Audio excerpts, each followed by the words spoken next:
game.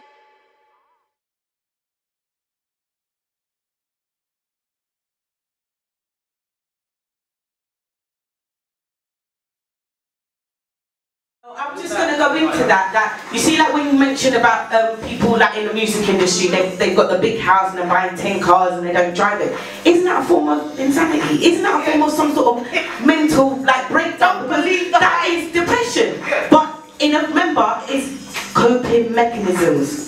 That is what they're using, and we've got to understand that if people are spending money like this and showing certain images to our young people and in our community, then there is a mental breakdown there, and we need to start looking at it. So I think this is a time for my brother Viv to come in and, you know, give us some insight on that. There's not much more I can add. I think everybody's already, you know, dissected it and diced it. I redefined it. I just want to, let me just give some words to some key elders that I've been able to and blessed enough to study under. Dr. Naim Akbar. Oh, bad. You know, Uncle.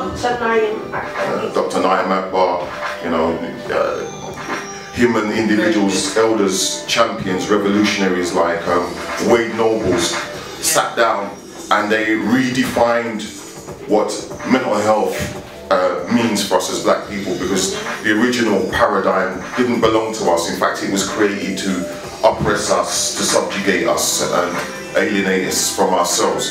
And Dr. Naim Akbar talked about self-alienation syndrome. Young man will walk down the road and you know, 15, 20 white men will walk past him and he pays them no mind. He sees one black man looks like him on the other side of the road, he's uncomfortable, you know, he's eyeing him up and he's willing to do him something. Self-alienation syndrome. He wants to hurt him because he looks like him and he hates self. So there's that bastardized mentality that Dr. Naim Akbar broke down. And this, coming back to this point about us being creatives, and you know, creative in the broadest sense. So we have this intellectual capital, this knowledge that we put out, we use, you know, and we abuse for a while, and then we put to one side and we forget about it. We need to constantly be revisiting, you know, the knowledge bases that have been, you know, painstakingly put together by elders like Dr. Naim Akbar. You know, he's written some powerful literature and he's produced some powerful visual material, audio material that people can log into on YouTube. We need to be redirecting individuals to this knowledge base in order for them to, you know, free their minds. And I don't really want to unpack all of the mental health stuff because I think we all know it, and it's been touched on in so many different ways. What I want to say though, and what's really important from my perspective as Ahmun, is that, you know, I practice what I preach. I walk my talk and I demonstrate where I'm coming from, which is why I made reference to the young boy, the young man before. You know, he's an example of what I'm talking about. And he's an example of the amazing things that we can do when we harness, when we mobilize our resources. So when I call a man, if he's a millionaire or whatever it is, and I say to him, I want you to do this, he knows that I'm putting our friendship on the line because he's talked a certain way. So when I say to him, listen, I need you to take this youth under your wing, I want you to give him a job for a period of time, X, Y, and Z. He knows that if he's telling me no, that's our relationship. And I think that's the importance that we've got to place on what we've been talking about here today. We can't walk with individuals. We can't eat with individuals who do not share our vision. Exactly. You understand? We can't do it. You know? And it shifts. Right? Everything. If one man at a time says, if you're not on what I'm on, I can't be around you. We see how, you know, how great an impact that will have. You have to. You know, we compromise too much. We sit down and listen to individuals perpetuating the same dysfunctionality that we say can't work, and we allow it to happen. No, I don't care who he is. I don't care if he's your brother. I don't care if he's your father. I don't care who he is. If he's not vibrating at the right frequency or striving to vibrate at the right frequency, then you have to separate yourself from him. And that's how we hold people to account. You understand? And that's how we ourselves elevate, you know, to that 13th degree as our elders have achieved as they left this physical plane. So the mental health stuff, I mean, I could talk about it for hours, but we have been talking about it from a political perspective, from an economic perspective, in terms of how a village works when it's healthy. and how we, you know, bonded together to achieve the outcomes that we're looking for. Global mindset, user communication. I'm humbled by what I'm seeing individuals doing now. They're no longer trying to put out propaganda, and I use the word deliberately, through your Channel 4s and your BBCs, because they know they won't let right knowledge go through that way. So they're moving on to YouTube, and they're using other means of getting that information out there through music and so on and so forth. More power to you, is what I have to say. Blessings. So far, we've had a lot of kings come forward and speak about what is needed, looking at some of the issues, mind frames and all sorts. Lucci turned around and just said not so long ago, I can continue to add more stuff, so I think it's only right. Lucci, come forward, please. It's the insanity thing. I'm going to try to articulate well, because I've been thinking about what I said, and I've changed my words bare times. It's real like that. Yeah, what I'm gonna say, there's a level of insanity, well, not even insanity, yeah? Let's start from the basis. If you do the knowledge to melanin, you know that just because visually you may seem black, it don't mean that if you're not black, because everyone is black. At the end of the day, if you've got melanin in the skin, if you can withhold the sun, yeah, then you're black. You know what you just said about you are black, yeah? When I put out that question, African and Afro-Caribbeans, yeah, there were some people saying, why have you got African-Caribbean? Like, they don't understand. So it's almost like people yet again are separating themselves. You understand what I'm saying? So I'd like you to repeat what you just said. You understand? So people can hear you articulate the true meaning of the questions and stop the segregation, because it's power in the words that you just said. So don't keep rephrasing it, say it direct. Alright, so basically, if I know what I'm saying, is that within us as black people, if you do the knowledge to melanin, yeah, you will know that just because someone visually seems black or doesn't, it doesn't mean they're not black. Because if you go to Japan, they're in hot weather all the time and they can withstand it. To them, a hot day out here is a cold day. So that's a level of melanin that people don't necessarily know about. Yeah, so we need to come together as more than just black community. We need to come together as a people. Do you understand what I'm saying? And go, okay, just because he may be Chinese, it don't mean I can't support him. But within that, the Chinese need to come and go, okay, well, you're part of my people. Now, the reason I think like that is because if shit ever hit the fan, if there was ever a real war between black and white, yeah, they ain't gonna look at a Somalian and go, oh, he's got black. A Somalian couldn't go on their side, because a KKK man's gonna say, right, you ain't my skin color, dude. So no matter what you think, no matter how you feel you live in the suburbs, or you feel like you're westernized and all that, as far as your skin color, dude, and as far as the way you live and the way I live, it's two different things. Now, let me bring it to the street level. I lived in Stratton for a minute, and then what happened is the Somalians came and took over. And what I heard throughout the black community, wherever that is, was, right, these Somalians are coming and taking over. You see what I'm saying? And that's not the way you're meant to be looking at it. You're meant to be looking at it like, okay, do the science to what they've done and then apply it to yourself. Because them man there, they're eating off the strength of how they're moving. We ain't eating off the strength of how we're moving. And they will be eating off the strength of how they move for years to come. But man eat for the day now. We only eat for the day now. But they're strategizing for years to come, as my cousin and other people said. You see what I'm saying? So we need to come together as a people and do things that we see other people doing, and then we can move on. Yeah, that's a good point. That sparked the idea about culture. Because what I've observed particularly, and this is why I even suggested the topic to is the African Caribbean community is at a disadvantage because we're just predominantly English speakers. And when you're bilingual, it's an advantage. Yeah. It just simply is an advantage. In the public arena, you can talk your business and still have privacy, because in the general sense, most of the people around you ain't gonna understand what you're saying. So with our Somalian brothers and sisters, how they've been able to accelerate their business is clearly based on culture. You know, it's based on having the advantage of being able to speak English as well as Somali, you know. And when you're displaced, when your culture's taken away from you, that's when you're in limbo. It clearly is a thing that it's one of the core problems of why there's like a glass ceiling of how we can evolve. It's clearly because of that experiment that was taken place on the islands there. You know, so culture makes your community flourish. You know, and living your culture makes your community flourish. And we have to get back to that, and particularly the African Caribbean community. We need to stop being off to our own little corner and say, Tree, what that?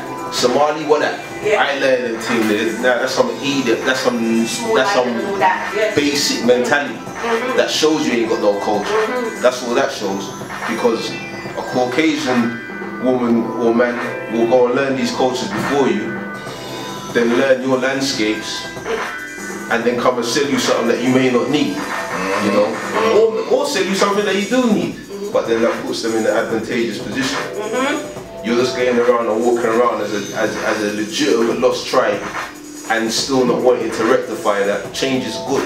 You have to re-educate, you know, and don't be stubborn and think stuck in your ways. I'm a Jamaican, I'm a Bayesian, I'm a St. Lucian, yeah, but you're speaking European tongues. Exactly. You're either speaking Portuguese, French, or English. Is that you? I'd like to back up just what Lucci just said just now, and also with Ahmun Rasta. Give it a little historical context, yeah. But starting off actually with the Somalis and also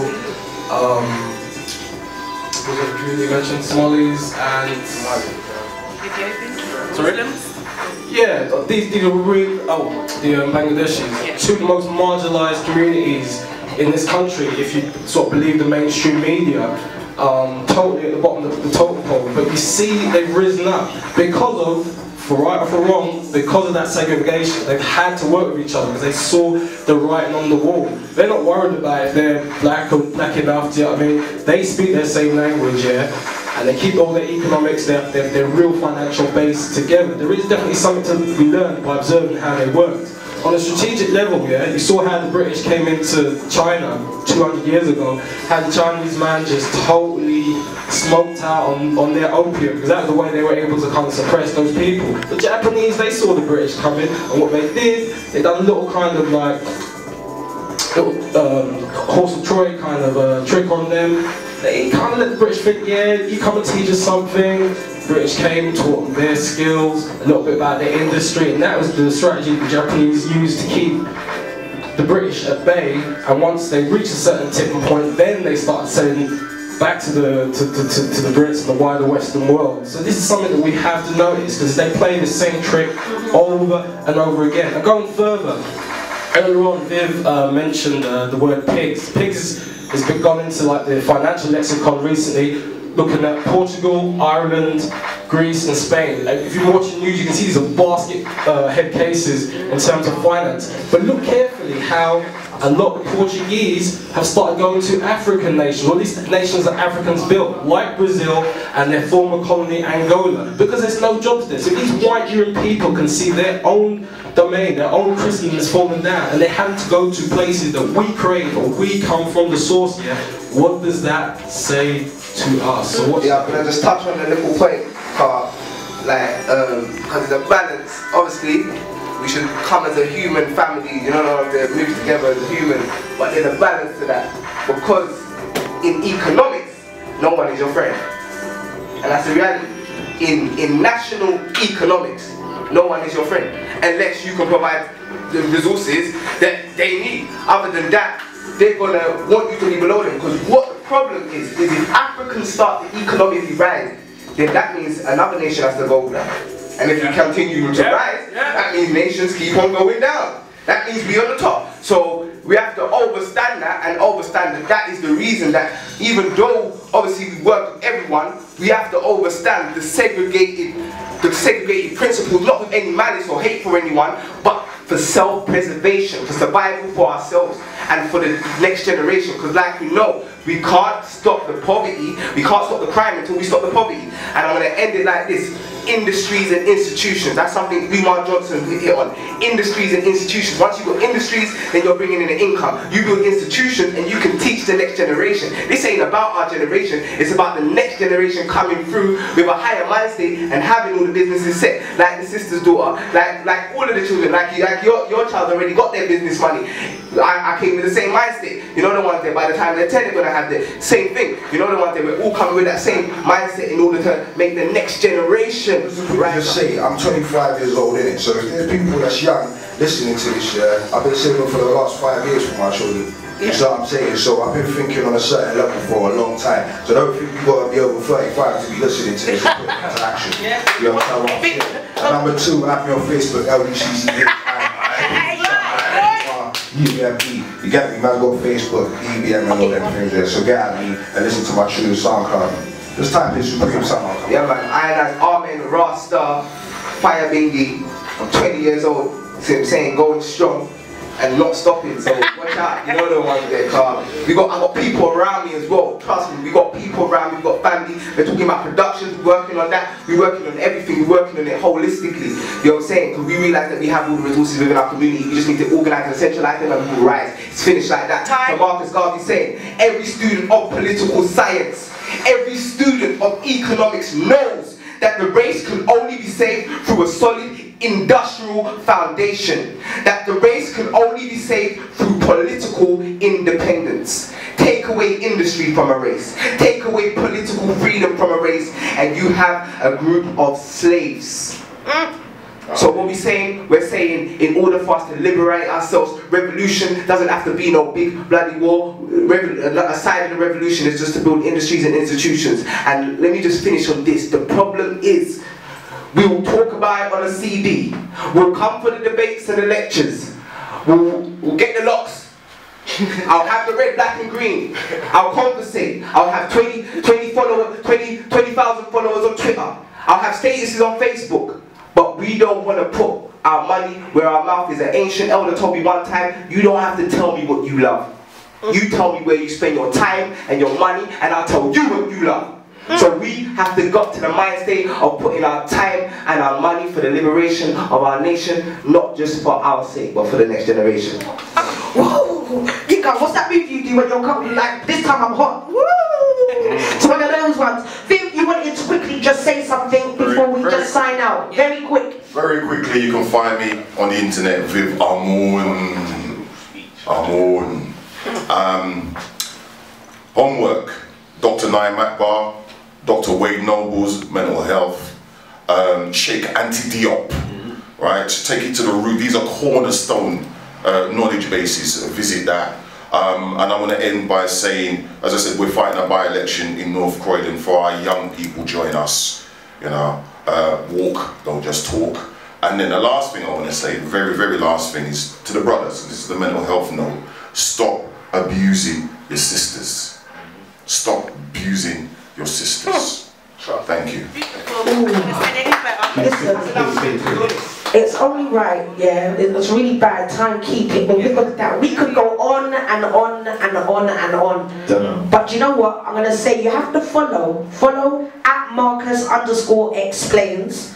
Follow at Viv Ahmun. Yeah. Follow at Ahmun Rasta. Ahmun Rasta. Follow at.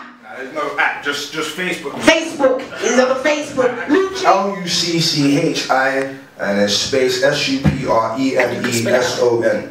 Facebook me and then we can build from there. I've got a couple of YouTube channels as well that I want to shout out. What women want, you come there and basically what I do is I go and film women and ask them how they want to be treated by men and that. And that's what I've got to do on there.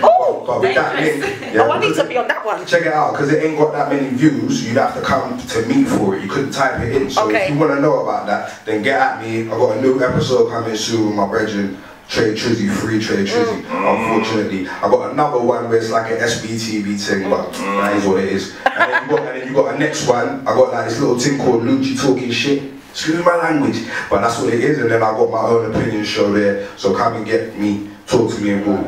AMEN space RASTAR. So yeah man, get at me and other ones there. I was gonna say something, but it just slipped my mouth. To the whole community, you know, from Lansing to John O'Groats. You know, like everybody be saying, just educate yourself. You know, have a healthy bias with your money. A healthy bias. We need to do that, because any kind of revolution now, I ain't encouraging my people to pick up gun or throw no stone or nothing, so you can get a criminal, you know, record, and then that's another glass ceiling. Yeah. Just have a healthy bias with how you spend your money. That's where the true religion, the Prada and Versace and all that, because they ain't putting no community centers in your hood. I like nice things, I like keeping clean, but they ain't really investing in this. They were investing in our people, then they buy a couple of bits, but they just not. So make a business decision with your money, be it a 5 out or 5 million. You know, let's just all, and be service to each other. That's what it is, because Renaissance time, Empire time. Alright, I'm going to finish with my sign out. Remember, follow me at Peaches Presents. Big shouts out to Baby Blue. Just stepped inside, you know what I mean, with the winter hat on. Right, so the big debate show is signing out, but this is my words, and then I'll pass over to Sisterly Love. What's that song? Ponytails, coat trails, mind cells, some fail, still washed out frail, devils revel. Twisted Friday twitches, dusty bitches that bitch for riches. Rob the hood to feed rich witches, feed the hypnotized with program pitches. Mark for death, pussy left, stay and play death. Shh. I see fragmented truths. You relaxers can't refine strong roots. Some try and uproot, pop, shoot, big boots reboot. Lost souls chase loot. Craven don't need bait for hooks. The cooks stir it up. Get up, stand up, know the fight you're fighting for. Fake prophets who profit from your loss as you drown in your vomit. Living off broken promises. Some are mobilized like cabbages. Labeled insane, referred as savages. Branded like cattle, no op, but will settle for any packages. Rather than question those savages. You get me? This is Peaches, the big debate show, signing out. See you next week. Sisterly, let me just say, this is Sisterly Love. At me at Sisterly Love. The second S is a Z, so it's S-I-Z, Tilly Love.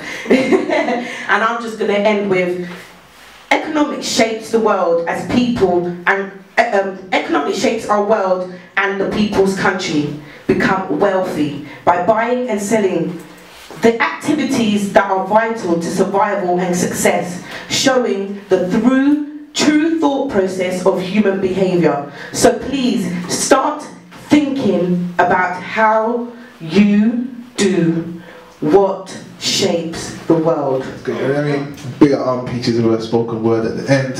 You know, Sissy Love, I was waiting for your little saying. Oh, that's what you're saying, yeah? What was I saying? You know, I need to get something. I ain't got nothing. Wait. Wasn't it as beautiful as the previous shows? No. You know, see, I made an effort as well. Business. Apart from the slippers, though, because you know I can't let that go. Like, it's about comfortability. Yeah, you see me in heels or shoes when, yeah, I'm out properly. But yeah, slippers. Where is DejaVuFM.com? Remember, follow us on Twitter at The Big Debate Show. Simple as that. I ain't got nothing to say, or I'm not a spoken word, so I just end on a tune. A little something like this. We're gone.